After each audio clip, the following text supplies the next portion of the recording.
Right from the beginning, if I get names wrong, which I am definitely going to, I apologize. Recently, one user, Rhinobutidai, maybe, said, maybe you could make a Q&A video every once in a while. Okay, I've been thinking about making a Q&A video for a while, and now seems like a good a time as any. So I've gone back through my older videos and pulled out questions I found in the comments, and I figure for my first Q&A video, I'll tackle some of them. Most of them I have answered in the comments, but video's more fun. Stupid Chicken 112 asks, how tall are you? Well, I'm about 190 centimeters. Tubby Games asks, where can I watch the show? And how long have you lived in Japan? Well, the show he was referring to was one of the TV appearances I made, and, well, they've already been on TV, and it's too late to see them now. How long have I lived in Japan? I have just begun my 14th year, I believe, if I haven't screwed up my count. Matt J. Dodson, or Matt J.D. Odson, I'm not sure which, please tell me, asks, what flag is that behind you? This is my Monkey D. Luffy One Piece flag. The other one I had before, and sometimes have up, is my One Piece Zoro flag. I got them at the One Piece Dome Tour. If you'd like to see that video, just click on Luffy's hat. Too late.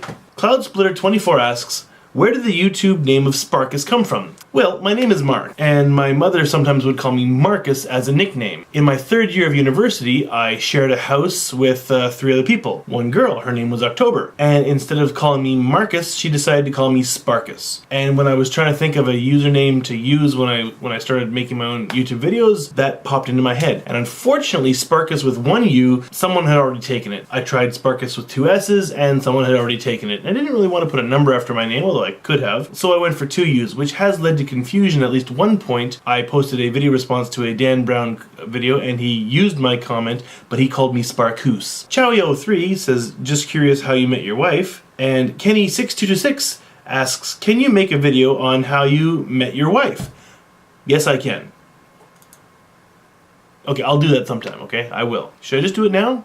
Well, it is Q&A, I might as well do it now. It's the old, teacher and student story. Except that I didn't think, oh, I want to date her, and go after her, which is often what you hear in the student-teacher story. No, my wife was involved in a jazz dance group, and she invited all the teachers at the English conversation school I worked at to join their group for a Yosakoi festival, which is a kind of dance with these wooden clapper paddle things. And I was the only one who joined in. And I wasn't doing the clapping paddle thing, I was waving a huge flag. And just going to the practice and doing the Yosakoi festival together, we became friends. Even after the festival was finished, we were hanging out and going out and doing friends stuff, and just at some point somehow became a couple. Rave Crocker asks, how hard is it to settle in Japan? And Deathcore for Life 420 asks, how hard is it to get over there, adapt, and just live there? Well, that depends on a couple things. It depends on you, and it depends on where you end up in Japan. The more flexible a person you are, I think the easier time you'll have adjusting to a new culture. And it also depends on where you end up living. I have only lived in Fukuoka Prefecture, but I have been told by other foreigners who have lived in other parts of Japan that northern Kyushu is the friendliest part of Japan. It's really hard to say how easy is it, how difficult is it. It's different for everybody. Make an effort to learn Japanese, it'll make things so much better.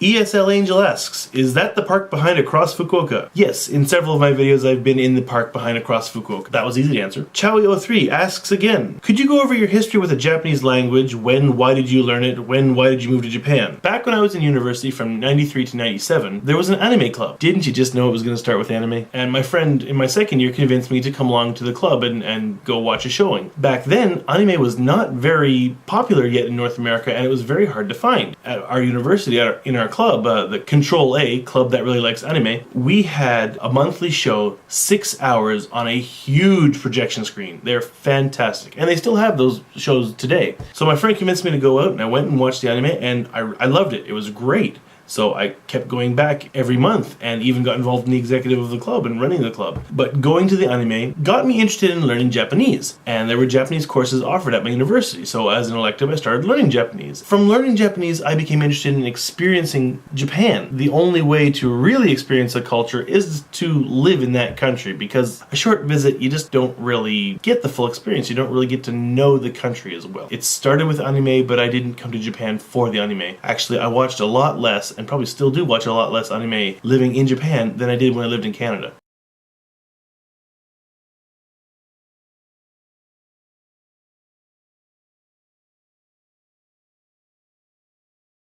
Another one from Rhino Batidai.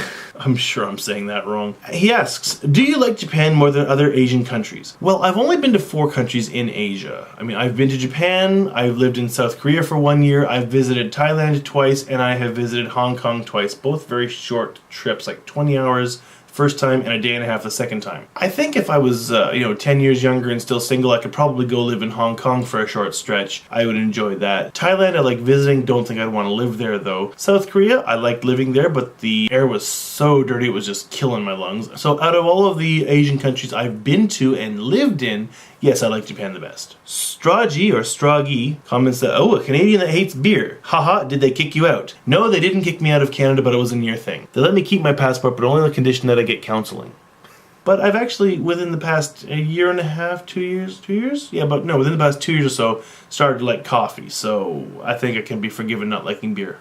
Maybe. I miss Tim Hortons. So those are all the questions I have for now. If you have any questions you'd like me to answer in a future video, please leave them down below in the YouTube comments or tweet me on Twitter at whatever it says here on the screen, because I'll put it up on the screen. So that's all for now from Sparkuus. I'll see you soon.